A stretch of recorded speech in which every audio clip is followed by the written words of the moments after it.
Welcome to the characters we work with, where art imitates life, and the people who entertain us on TV are strikingly similar to those we work alongside every day. Career is a journey. It includes a multitude of stops along the way, has its ups and downs, and many triumphs and failures. We find ourselves in stops that we later reflect back on with a smile, wondering if we made the right decision to leave, or if there was something we should have done differently to have remained. But time only moves forward, and thus we must move forward with it. Some, for whom prison life has been part of their life's journey, use that time to learn, to grow, to ponder what got them there, and do the work to rehabilitate and prepare for the life they will resume upon release. Any negative experience can serve as a wake-up call, reminding us that time is precious and limited. The hit Australian TV drama Wentworth is a powerful view into prison life, where we see people get hurt, killed, tricked, and trapped on an everyday basis. We also see those who do their time learning and building practical skills they can use to rebuild their lives, resume their careers, intending to never get themselves in this situation again. We can't compare even the worst career stops to prison, but behind those walls, we have to recognize that prisoners are people with emotions, strengths, and goals, as well as empathy and supportiveness, with many of the same dreams and hopes as characters we work with. Let's dig into a few of the characters from Wentworth, what drives them, how they conduct themselves, how they treat one another to coexist, and help make the business of prison run smoothly. The Liz Birdsworth is a character, not only on the show, but in every way. She is the office bumblebee, hopping from flower to flower to get a little something from everyone. She connects all corners of the office with some kind words, a sprinkle of sunshine, and a healthy dose of gossip. She is competent at her job, dedicated to keeping it, and why she ensures that while she loves the social aspects of work, she is smart enough to prioritize her work and consistently gets it done. Every so often, the bumblebee will sting you, usually in the form of gossip that involves you.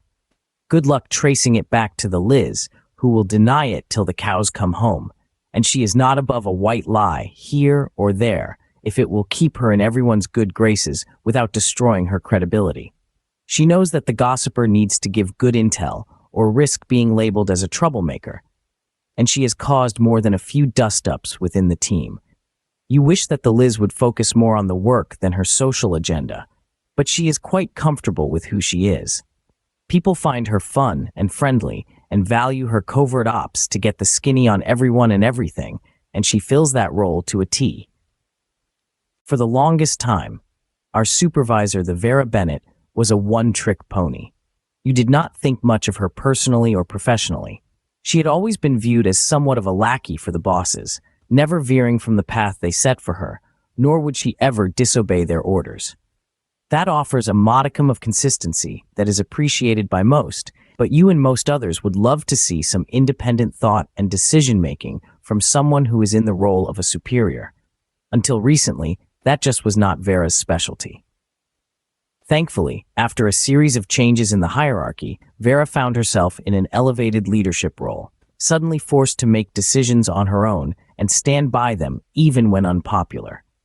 Surprisingly, she has flourished in the role, has made quick, good decisions, and things are stable and productive under the Vera's leadership.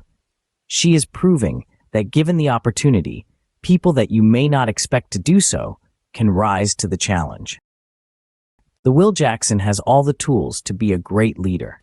He seems to take his work and his life seriously, and when he is on his game, he is as good as it gets. But you have seen that talent alone will only get you so far if you don't have discipline and a consistent work ethic. As serious a demeanor as the Will projects, you see flaws in his game that pull him away from being the best he can be. You do not pry, but suspect his personal issues are negatively impacting his work and life.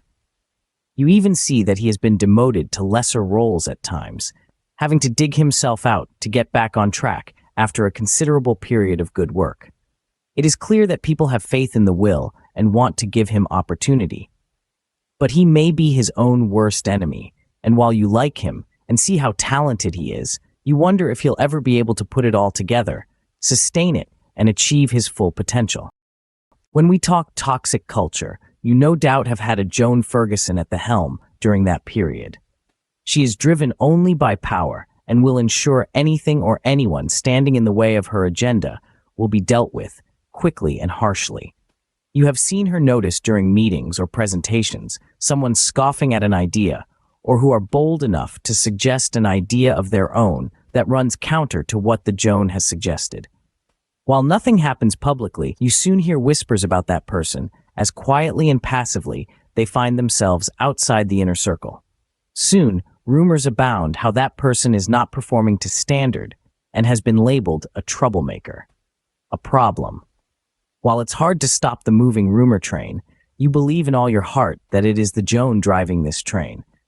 Only those with heart and fortitude will take the risk for the greater good to stand up to the Joan. Unfortunately, this almost always yields no success, as the Joan is also as cunning and smart as you have seen, always a step ahead of those attempting to usurp her power. The best you can do is say your prayers that you find a better job with better leadership, or that the Joan is finally exposed for the underhanded, destructive force she is. If you have been in a tough work environment, you recall how there needed to be a shake-up, usually at the top. Such a work culture makes it difficult, if not impossible, for it to change from within. Some find the courage to stand up to leadership that most often drives this culture.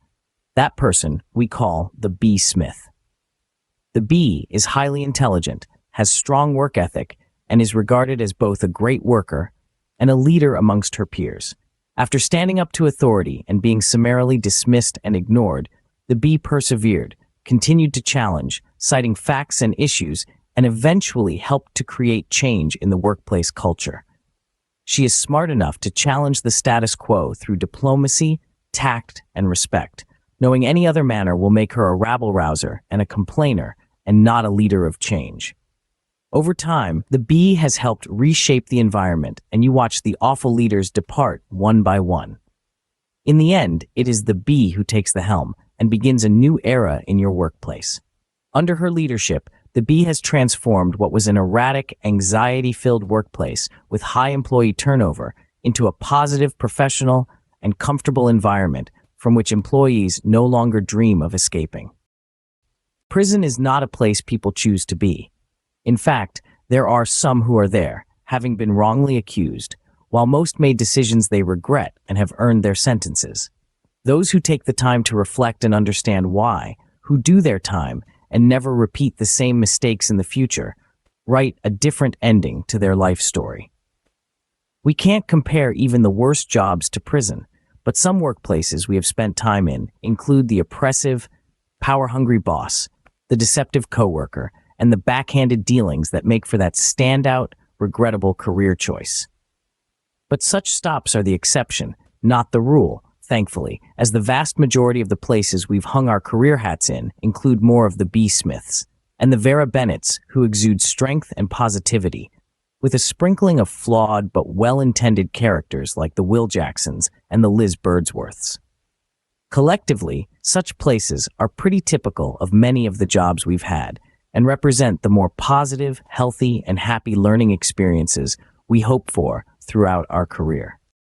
If you love characters we work with, let's celebrate the characters you work with. We create your story and customized video that paints the perfect parallel between your workplace, your colleagues, and your favorite TV show or movie. Celebrate the Michael Scotts, the Carrie Bradshaws, Ross Gellers, or Tony Sopranos we work alongside each day. There is no better icebreaker or team builder than your own CW3 video to enjoy with your team, your workplace, or friends and family. Because at the end of the day, aren't we all just characters in the sitcom of life?